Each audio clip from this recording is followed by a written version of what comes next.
Bapak-bapak, ibu-ibu, saudara-saudara, kaum muslimin muslimat rahimakumullah. Alhamdulillah, pada malam ini kita dapat bersilaturahim sambil kita beriktikaf di masjid kita yang mulia ini dalam rangka pembukaan pengajian umum rutin setiap malam Senin. Jadi setelah pengajian ini dibuka, maka pelunggu harus bersiap-siap untuk hadir di masjid ini mengikuti pengajian setiap malam Senin. Nah, niki keutamaannya sangat besar karena pengajian baina maghrib wa isya ini, antara maghrib dan isya, fadilahnya luar biasa ya. Karena dalam satu hadis diterangkan, maukah kalian, kata Nabi, aku beritahu tentang satu amalan yamhullahu bihil khataya wa yarfa'u bihid darajat. Dengan amalan itu Allah hapuskan dosa kesalahanmu dan Allah mengangkat derajatmu. Para sahabat tentu menjawab, mau wahai Rasulullah. Nah, lalu Rasulullah SAW menjelaskan amalan tersebut adalah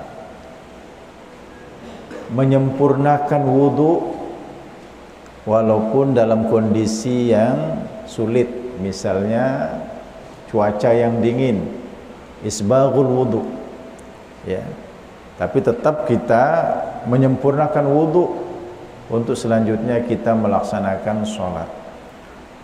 Yang kedua, wa kasratul khuta ilal masajid, banyak melangkah ke masjid, banyak melangkahkan kaki kita ke masjid. Yang ketiga, wantizarus shalah ba'das shalah, menunggu sholat sesudah kita mendirikan sholat. Ini amalan yang bisa menghapus dosa kesalahan kita, mengangkat derajat kita sekaligus. Dan kita semua kalau ada kegiatan pengajian di masjid pada waktu seperti ini bisa memiliki yang ketiga-tiganya. Kita sudah menyempurnakan wudu ya, semua kita sudah menyempurnakan wudu karena kita mau sholat maghrib tadi. Yang kedua, pasti kita melangkahkan kaki karena kita sholat di masjid ini. Ada yang langkah kakinya banyak karena tempatnya jauh, ada yang sedikit, tetapi semua pasti melangkahkan kakinya ke masjid ya. Kalau sholat di rumah ya berarti tidak melangkahkan kakinya ke masjid. Lalu yang ketiga yang sekarang sedang kita lakukan adalah menunggu sholat isya sesudah tadi kita melaksanakan sholat maghrib. Menunggu sholat sesudah sholat ini ibadah tersendiri. Dan biasanya menunggu sholat isya sesudah kita sholat maghrib baru bisa kita laksanakan biasanya kalau ada pengajian. Kan begitu ya Pak Musannif? Kalau tidak ada pengajian, bubar dulu kan? Nanti menjelang isya datang lagi kalau memungkinkan kan? Nah, ya, tapi kalau ada pengajian pasti kita duduk mendengarkan pengajian, dan itu artinya sekaligus kita menunggu sholat isya ya. Jadi ada pekerjaan menunggu berpahala, bagian dari ibadah. Itu adalah menunggu sholat sesudah kita melaksanakan sholat ya.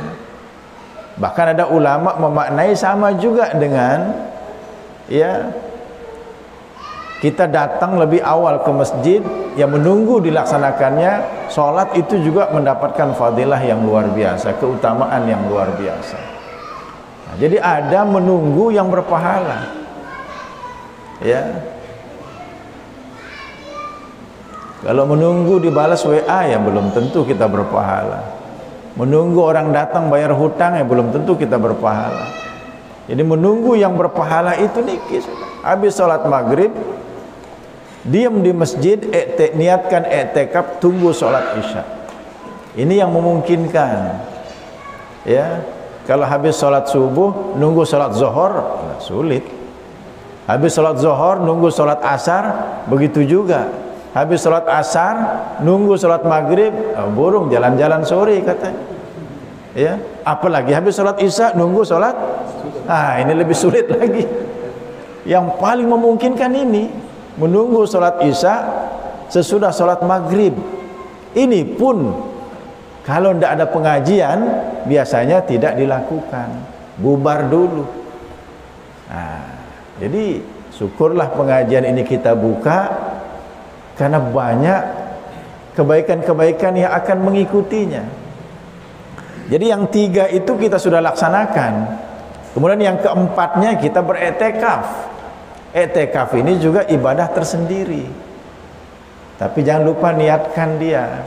Nawaitul i'tikaf fi hadzal masjid sunnatan lillahi ta'ala. Sengaja aku beriktikaf di masjid ini melaksanakan kesunnatan karena Allah Subhanahu wa taala. Kalau tidak diniatkan tidak dapat pahala i'tikaf.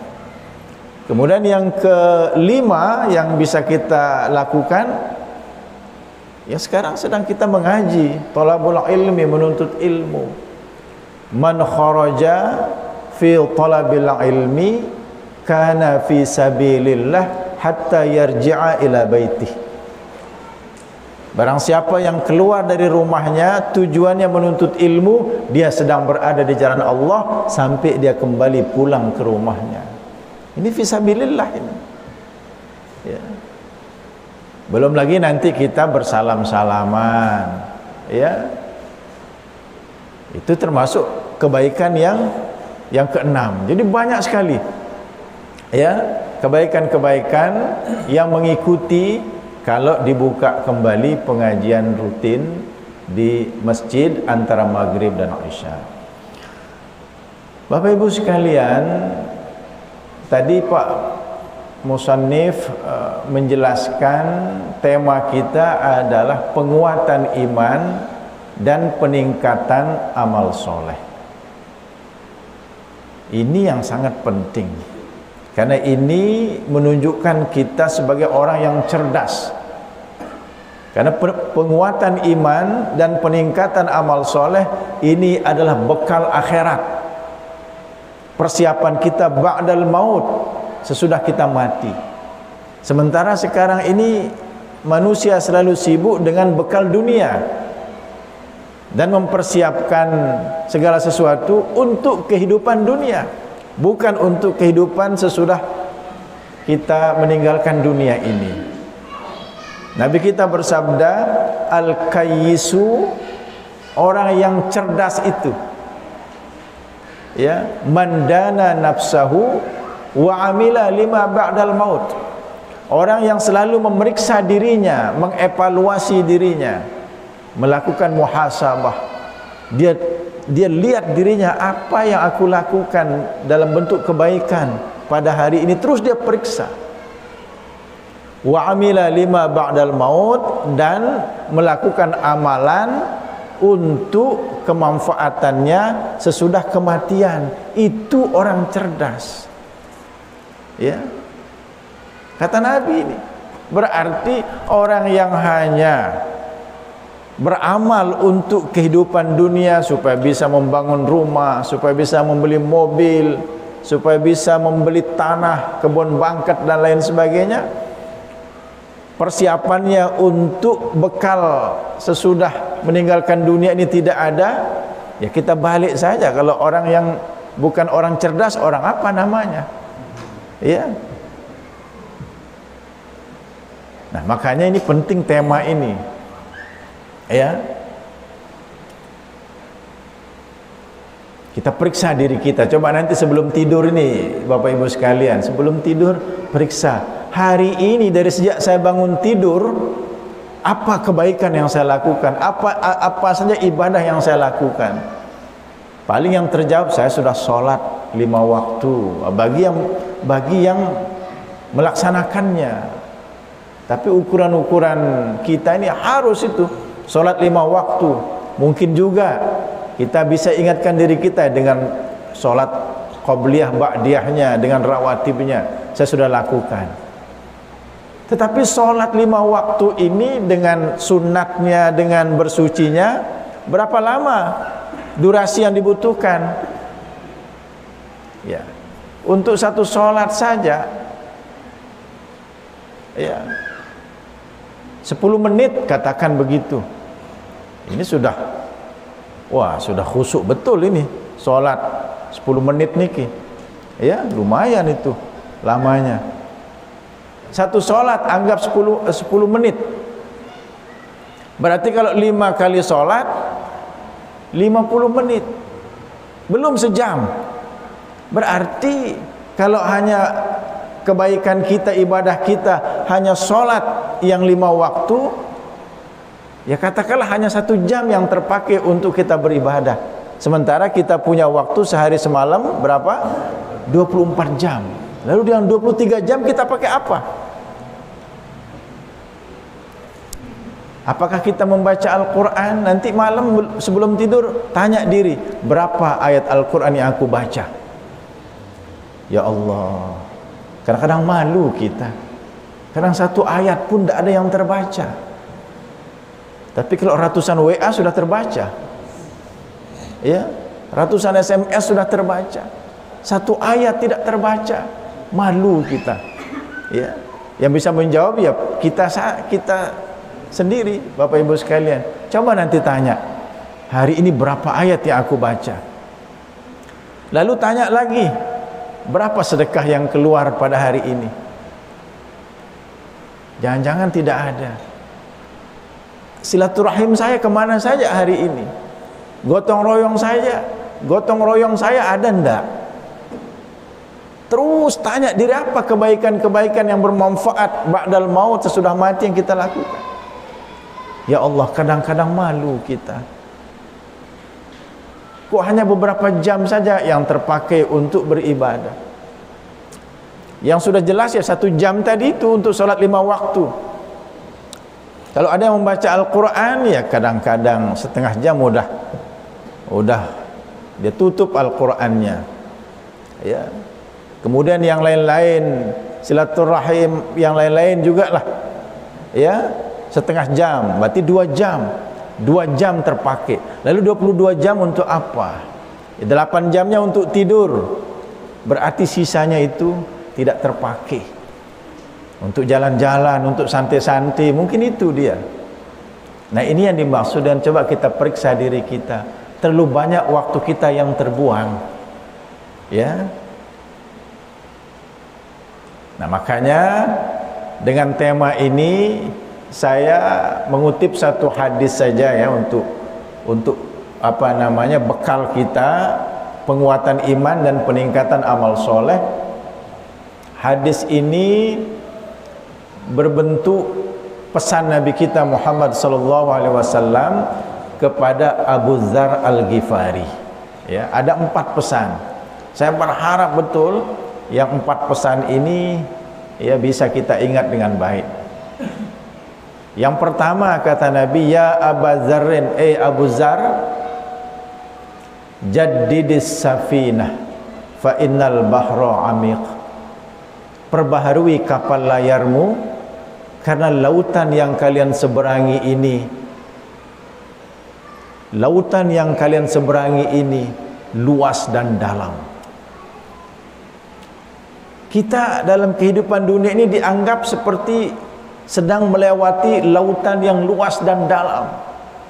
Kalau perahu kita, perahu yang tidak kuat, perahu yang dibikin asal-asalan, bisa jadi kita tenggelam, tidak bisa melanjutkan perjalanan kita. Para ulama memaknai, sebagian ulama memaknai, perkuat perahu layarmu ini adalah perkuat imanmu. perbaharui kapal layarmu ini, perkuat imanmu. Lautan yang kalian seberangi ini luas dan dalam. Kehidupan yang sedang kita jalani ini penuh dengan berbagai halangan dan rintangan. Banyak halangan dan rintangan dalam kita melewati kehidupan dunia ini. Senang, susah, untung, rugi, sukses, gagal, sehat, sakit, tertawa, air mata, datang silih berganti nih. Tidak ada orang yang hanya sehat selamanya, pasti ada sakitnya. Tidak ada orang yang untung selamanya, pasti ada ruginya. Tidak ada orang yang senang selamanya, ada saja sedihnya. Tidak ada orang yang tertawa selamanya, ada saja air mata yang menghiasi waktu-waktunya. Kalau kita untung, tidak ada masalah. Kalau kita sukses, tidak ada masalah. Kalau kita sehat, tidak ada masalah. Kalau kita berbahagia, tidak ada masalah. Tetapi kalau yang terjadi sebaliknya, kita mengalami kerugian dalam bertransaksi, kerugian dalam berbisnis, kita menghadapi kegagalan dalam satu perjuangan, kita menghadapi satu penyakit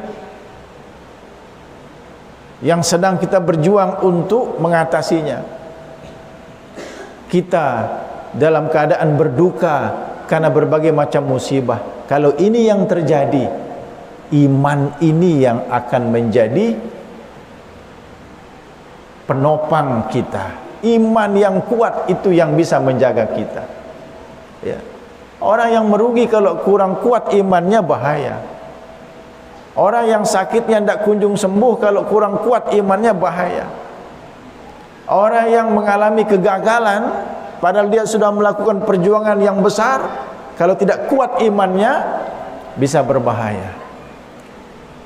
Orang yang tidak kuat imannya ketika menghadapi hal-hal yang tidak diinginkannya, bisa jadi tidak bisa meneruskan, tidak bisa melanjutkan kehidupannya di atas dunia ini, dia roboh di tengah jalan.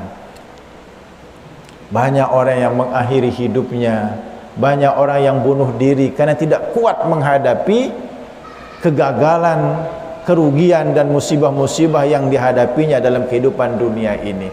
Makanya karena tidak semua yang kita cita-citakan tercapai, tidak semua yang kita inginkan akan kita dapatkan, kuatkanlah iman untuk mengantisipasi, berjaga-jaga. Jangan-jangan cita-cita kita belum tercapai, jangan-jangan apa yang kita inginkan belum bisa kita dapatkan. Maka iman yang kuat bisa menjaga dan melindungi kita dari hal-hal yang membahayakan kita. Yang pernah satu kegiatan di luar daerah, kok kita ada orang warawiri saja di depan kita, kita hanya dipersilahkan duduk tapi tidak ditemani. Ini di satu perkantoran di luar daerah. Ada apa ini, kok orang sibuk ke sana kemari tapi kita tidak dirunguk begitu. Itu ketika Tiang masih di DPRD Kota Mataram. Setelah sekian lama baru mereka datang dan pertama-tama memohon maaf, baru bisa menemani kita karena ada peristiwa yang terjadi. Apa yang terjadi? Salah satu staf di kantor itu tiba-tiba bunuh diri katanya.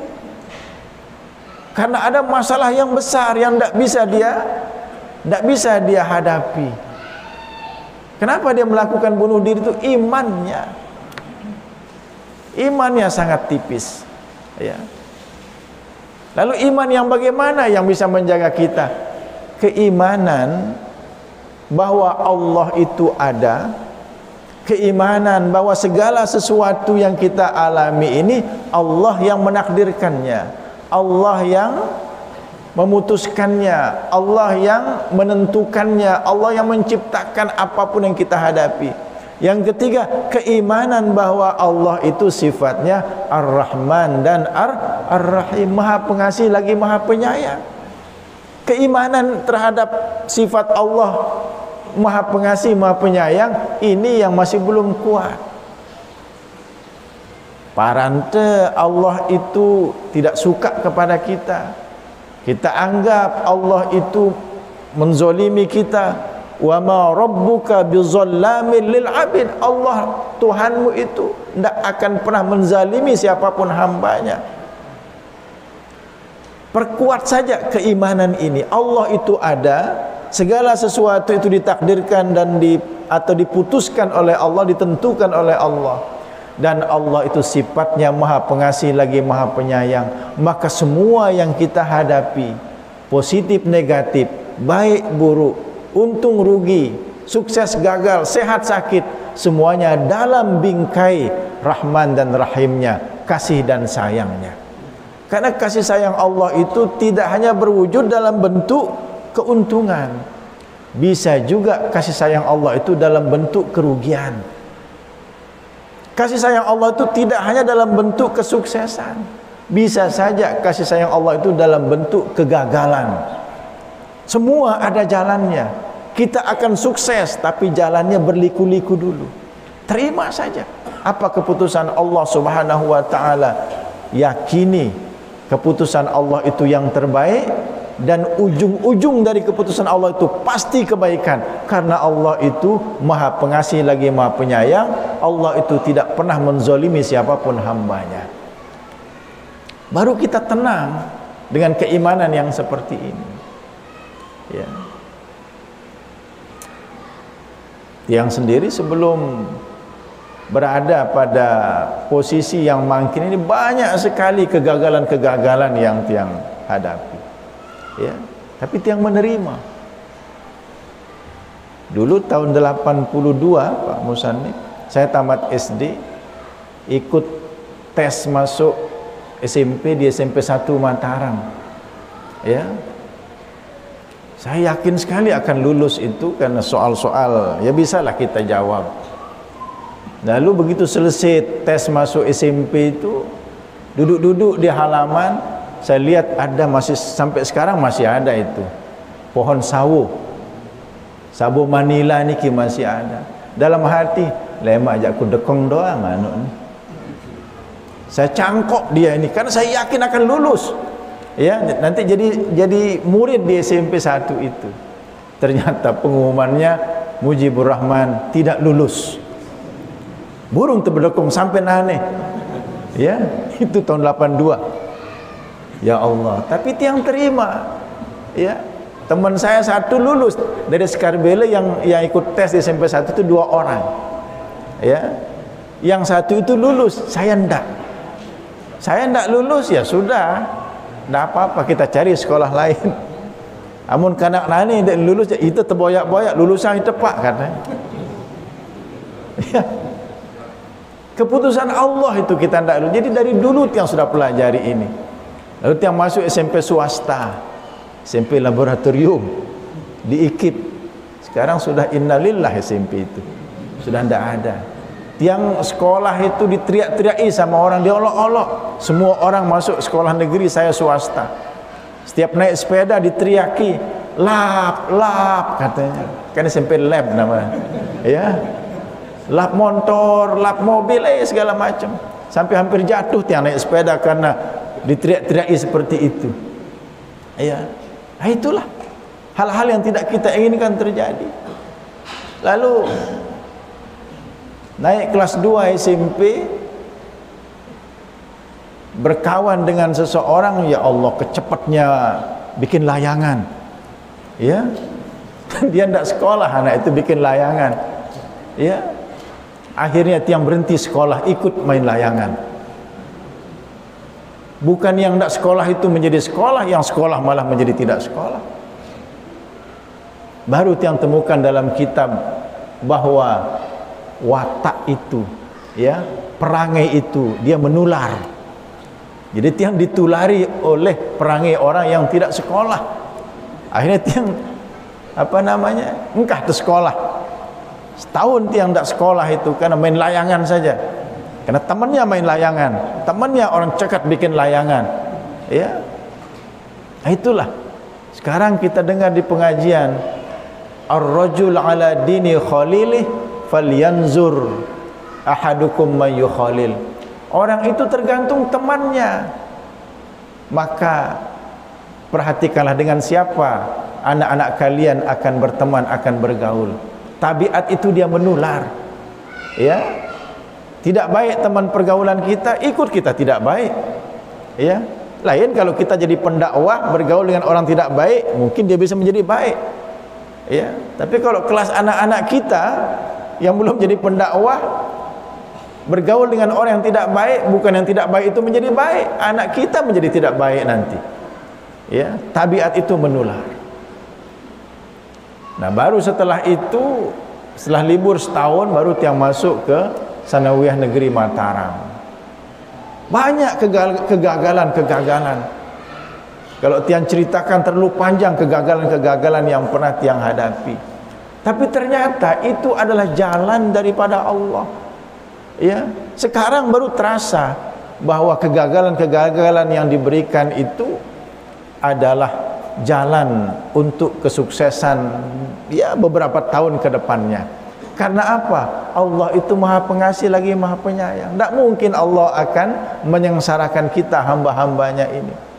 Dan sifat Allah Ar-Rahman dan Rahim tiang pelunggu sudah terus ucapkan. Ya, tadi di sholat maghrib berapa kali mengucapkan Ar-Rahman Ar-Rahim? Ya, dalam Al-Fatihah tadi kan 3 rakaat ya sholat maghribnya. Berarti 3 kali baca Al-Fatihah. Dalam Al-Fatihah ada Ar-Rahman Ar-Rahim, dalam basmalah juga ada. Bismillahirrahmanirrahim. Alhamdulillahirabbil alamin. Ar-Rahmanir Rahim terus.